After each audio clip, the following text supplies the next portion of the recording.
Hey, what's up? My name's Aaliyah and welcome back to my channel.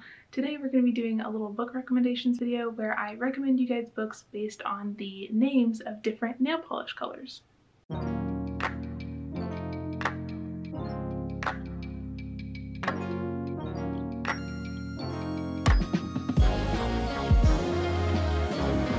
So the first nail polish color we're going off of is this one, and it's called Nomad's Dream by OPI. And it's kind of this like peachy pink color. And so the book that I'm going to go with for Nomad's Dream is Magic by Angie Sage. So this is a middle grade fantasy novel that I read a while back, and I really enjoyed it. And so it's about this boy named Septimus Heap, and the night that he was born, he was stolen from his parents by the midwife, who told the parents that he was dead, and he disappears. And also that same night, Septimus's dad, Silas, is walking through a snowstorm and he finds a baby girl in the snow. And so he ends up taking the baby girl home and they raise her as their own and they name her Jenna. And the story kind of goes from there. And so the story is mostly about what happened to their son Septimus and where he is now and why he was stolen as a baby and that kind of stuff. But this is really good, and it also has a lot of magic in it, and there's wizards and alchemy and dragons and all kinds of cool stuff like that. And there's also like potions and charms and stuff. And it's also about Septimus, their son, kind of becoming like the apprentice to this really powerful wizard, and his journey to discover like magic and dragons and things like that. So I had a really good time reading this when I was a kid, but it reminded me of the prompt of Nomad's Dream, because in the story Septimus does a lot of traveling and stuff, and he has this aunt, and he goes and like stays with her at some point, and she lives like in this cottage out in like the marshlands, and she's always cooking like cabbage stew for lunch and stinking up the house and stuff, and it's really cute. So it just reminded me of that. So anyways, that's my recommendation for the first little nail polish prompt. And so for the second one, I'm gonna go with this blue nail polish from Pure Ice, and it's called Heartbreaker. So for this, I went with a book that's really like emotionally impactful. So I went with In the Dream House by Carmen Maria Machado. So if you don't already know, this is a memoir, and it's about the author's experience in an abusive lesbian relationship, and it's about like the history of queer relationships, and it's really interesting because it's told in these little like vignettes. I'm not sure if you can see that, but it's really interesting because all of these vignettes kind of look at her traumatic experience in her abusive relationship through the lens of different things. And so there's different titles for each of the vignettes. So one of them is like Dream House as an exercise in point of view, or Dream House as inciting incident. And a lot of the different lenses that she looks through have to do with like literature and writing and stuff like that.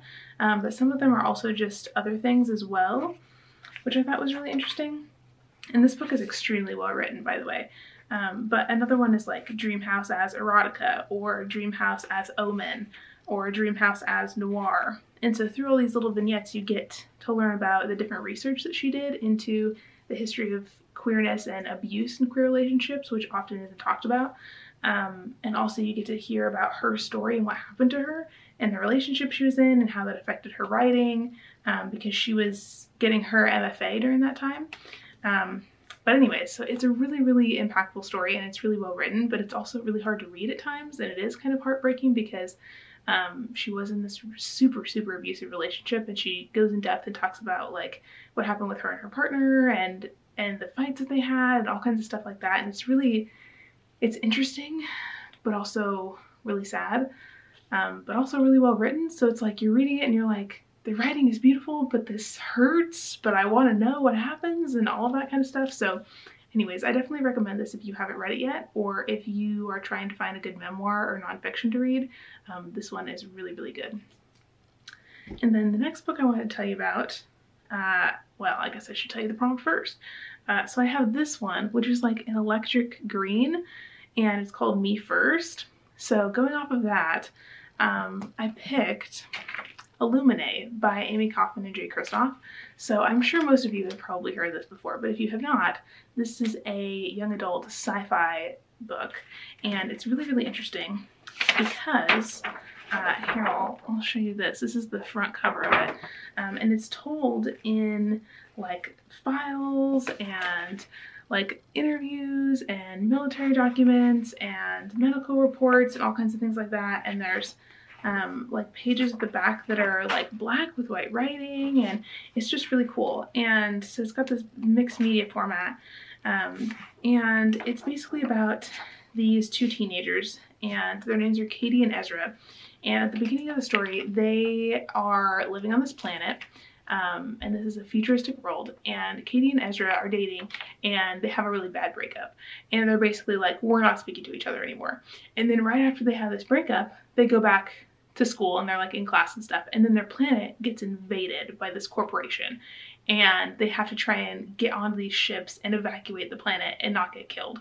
And so they're running through their lives, and they basically have to try and work together to survive, and it kind of goes from there. But it's about kind of like this intergalactic feud between these corporations, and there's like an illness that breaks out, and one of the ships has this talking AI that's like running the ship, and Katie's trying to like work with the AI to get the situation under control, and people are dying, and there's like space fights, and it's all very complicated. And there's also this like romance between Katie and Ezra going on, and anyways, it's a whole time and a half, but it's really, really fun, and I loved this so much when I read it.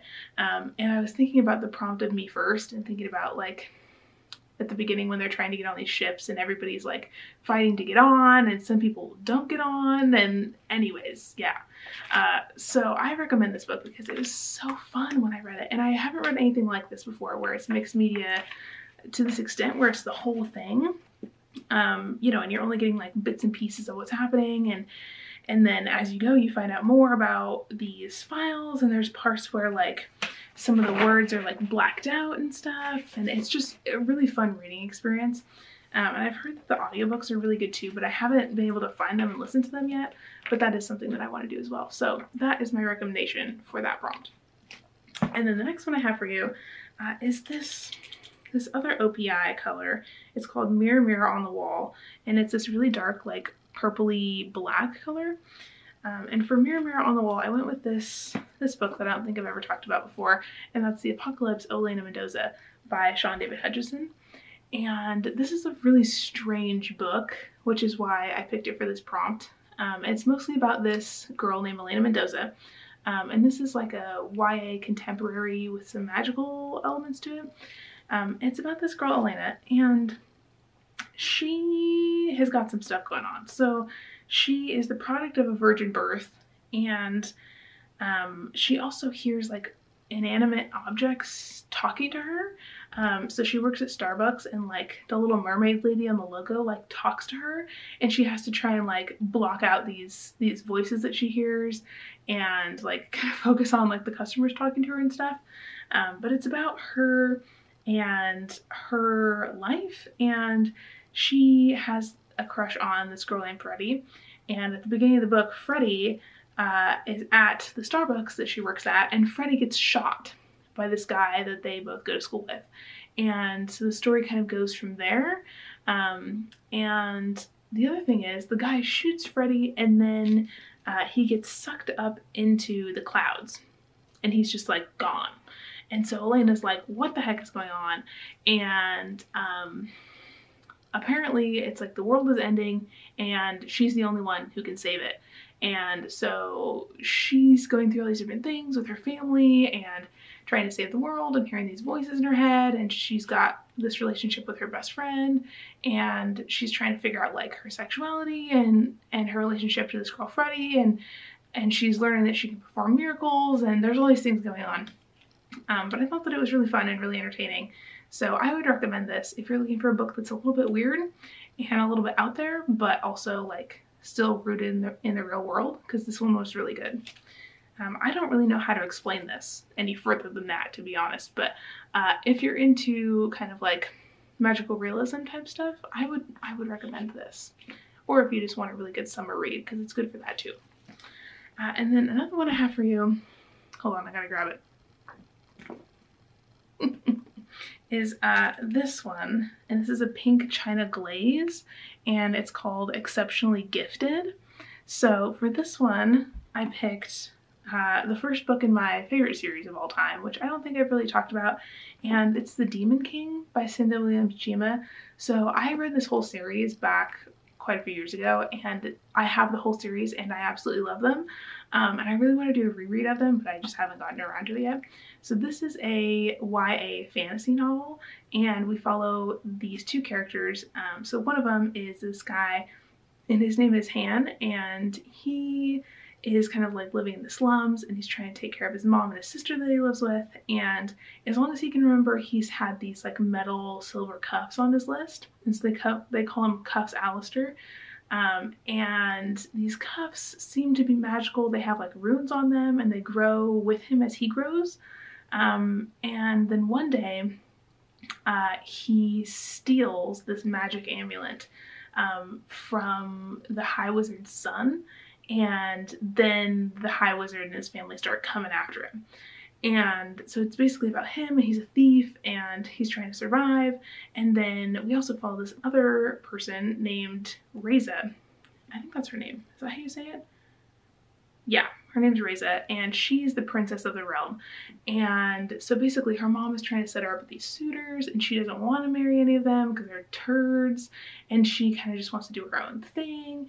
And it's about her and Han and what happens when their paths cross, and I absolutely love their relationship, and this whole world is really, really interesting. There's a lot of magic involved, there's like all these different people who have powers, and it's just really, really, really cool.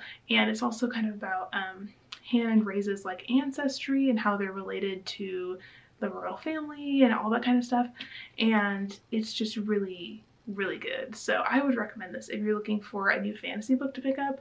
I think this is a really, really underrated book and really an underrated series, and I feel like everybody who's read this absolutely loves it, but most people have never heard of it. So read this if you have not, because I love it. And anyways, I picked it for Exceptionally Gifted because a lot of the people in here are exceptionally gifted, but they don't necessarily know that at the beginning.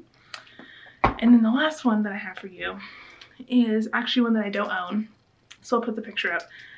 But for the nail polish, I picked this little pink one. It's sparkly, it's from Essie, and it's called No Baggage Please. And so for this one, I picked Nowhere But Here by Katie McGarry.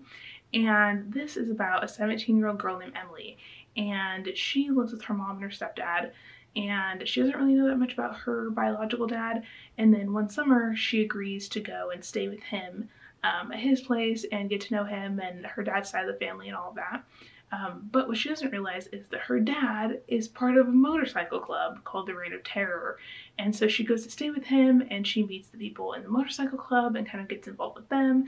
And she meets this guy named Oz, and they have like a really cute romance going on, and he's trying to become a part of the motorcycle club, and things go from there. So it's really about you know, Emily's like the good girl and Oz is like the bad boy, and I'm not saying it's the best written thing I've ever read, but it is very fun and very entertaining. And I thought that the prompt, No Baggage Please, was just, it was just too good for this. You know, I was thinking, baggage, and then I was thinking, motorcycle club girl, I remember her, she was a good one. So anyways, I just loved the romance in here. It was really fun, it was really fresh, and I thought it was a great time. So this is a YA contemporary romance, which I don't usually read, but this was one that I really, really liked. So if you're looking for something like that, I would recommend this one. So that is all I have for you today. I hope that you enjoyed this video and heard about some books that you didn't previously know about. And if you would like to subscribe, that would be great. And I leave my Instagram, Twitter, Goodreads, all that linked down below if you want to check me out on other platforms. And that is all I have for you today. Thank you so much for watching, and I will see you in another video very soon. Bye!